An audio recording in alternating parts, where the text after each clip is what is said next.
Hello, I'm Griffin Corcoran from Soon to Be History News. I'm here to tell you about our great nation tonight. This past decade has been one of great prosperity for America. The average income has tripled in the past decade. This prosperity has allowed myself and millions of other Americans to have the newfound disposable income, which we can buy such things like refrigerators, and cars, and microwaves, and vaccines. Advertisers have benefited from this, and they have started to target new consumers. A popular thing to buy as well with this new income is a house. Bill Levitt, he made the American dream possible with Levittowns. They're cheap, affordable, comfy homes. They're making more people move from the city to suburbia. The total nation population has increased 10% in the city and 90% in suburbia. The reason that so many people were able to move into Levittowns is because they were so affordable. The average number of Americans who owned homes rose from 41% to 61%. But Levittowns weren't that great. Levittowns do not allow African Americans, which is not okay. Next is Pat Mealy, here to tell you about the baby boom and changes in the workplace. I'm Pat Mealy here reporting on the baby boom. During the baby boom, 65 million babies were born. At the height of the baby boom, one baby is born every 7 seconds. There are three main factors contributing to the baby boom. Couples could marry, buy homes, and begin families after the men came back from World War II. And the government also encouraged the growth of families by offering generous fiat benefits. Throughout the 50s, the workplace was also changing. As the country's economy grew, there were very dramatic changes in the workplace. Farms and factories began using more machines, and many moved to the more white-collar jobs in the city. In 1956, for the first time, white-collar jobs outnumbered blue-collar jobs. As more people worked white-collar jobs, corporations grew into multinational corporations. These corporations placed themselves closer to raw materials in foreign countries. In the 1950s, there were also the rise of franchises. A person could own and run one of many stores in a chain corporation such as McDonald's. Corporate leaders also wanted people to conform and not speak out against the big corporations.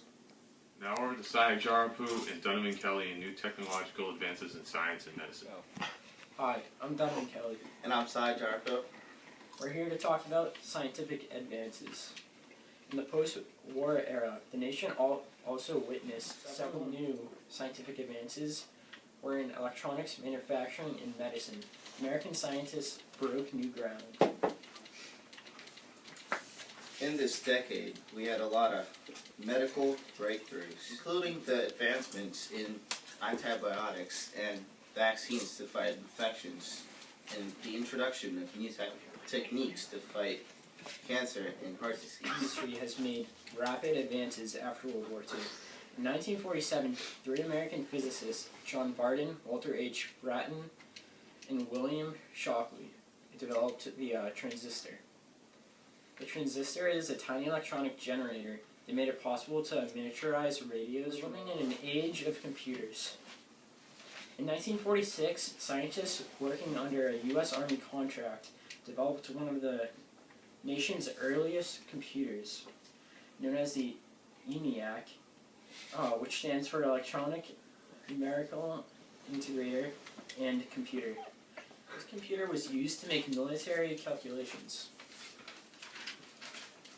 Several years after the development of the ENIAC, a newer model came out called the UNIVAC, which stands for Universal Automatic Computer. The UNIVAC would process business data and launch the computer revolution. Also, the jet airline age also progressed rapidly with an increase of with the use of plastic wing design and created a longer flight range. These developments reduced consumer costs making airline travel available to use to the masses. Prior to the 1950s, cancer had been thought to was untreatable. The radiation treatments and chemotherapy helped many cancer patients survive. In 1950, doctors developed CPR, which stands for cardiopulmonary resuscitation, a technique used to save many lives. Doctors also began replacing worn-out heart valves with mechanical valves and implanted the first pacemaker in 1952. In 1956, for the first time, TB fell from the list of the top 10 fatal diseases because of all the new antibiotics and vaccines. Research scientist Jonas Salk developed an injectable vaccine to prevent polio. In 1955, the vaccine became available to the general public. American scientist Albert Sabin then developed an oral vaccine for polio. Safer and more convenient than Salk's injectable vaccine. Now for a short commercial break. Hey, what's up, guys? Dude, what's wrong? Try this. Hey! Oh, dude, your mouth smells great. Oh, really? Yes. Try mouth. I'm Rory Moore, reporting on the new mass media. Television is starting to kick off here in the United States with comedy shows such as I Love Lucy, starring Lucille Ball, which has reached an audience of 44 million viewers for one episode. Other shows include Ed Sullivan's Toast of the Town and the action Gunsmoke. Televised athletic events have also a popular entertainment choice. Television is also spreading information across the country, although it is not good for everyone.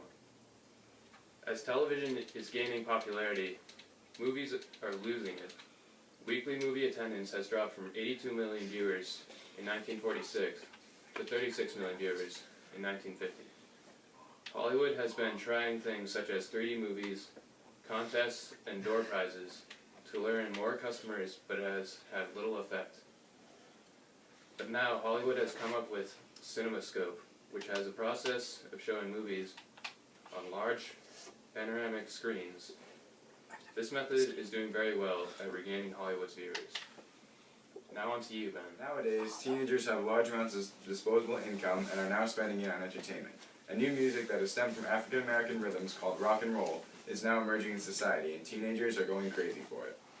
New artists like Buddy Holly, Chuck Berry, Bill Haley, and the king of rock and roll, Elvis Presley, are now becoming teenage heroes. However, not everyone is loving rock and roll. It has been widely criticized as loud, meaningless, and dangerous, creating a generation gap between parents and children. Part of this generation gap are the Beats. Beats poets, writers, and artists are now harshly criticizing American politics and meaningless pop culture. African American artists are also on the rise, with new popular singers and bands like Little Richards, Fats Domino, Ray Charles, the Crystals, and the Ronettes. The music is taking off and creating a new music culture in America. Stay tuned to catch a glimpse of this new rock and roll music live at an Elvis Presley concert. Oh, yeah. About the Elvis Presley rock concert? Well, it's one for the money, two for the show, three to get ready. Now go, cat, go, but don't you step on my blue suede shoe. Well, you can do anything but take me over my blue suede shoe. Well, you can knock me down, step in my face, slander my name all over the place. Well, do anything that you want to do.